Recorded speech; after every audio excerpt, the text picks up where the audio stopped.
Buongiorno gente, oggi ricetta veramente veloce, anche perché con questo caldo sinceramente di metterci a fare cose troppo particolari a me personalmente non mandava. E allora oggi faremo una pasta semplicissima, forse anche banale, però di un'aromaticità incredibile. Lo utilizzeremo una meravigliosa cipolla rossa, dolce. Sono stato al mercato e quindi ho comprato dei pachino meravigliosi, guardate che bellezza.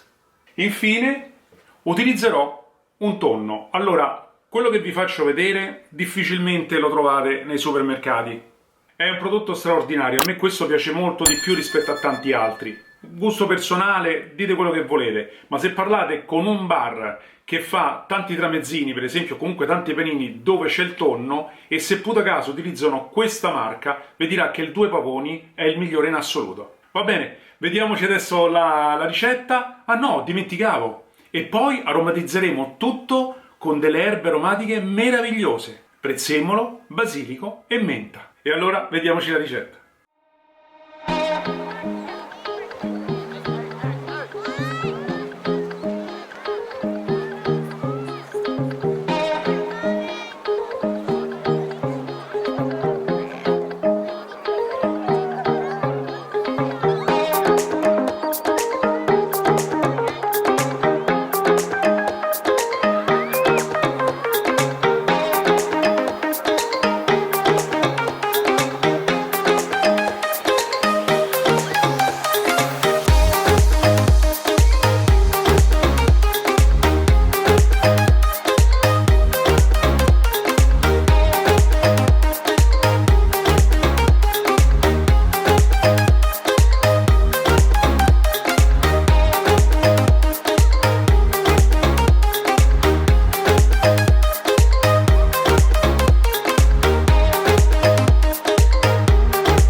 Mettere insieme queste tre erbe daranno un profumo alla pasta fantastico. Provatelo perché veramente qui si uniscono profumi veramente deliziosi.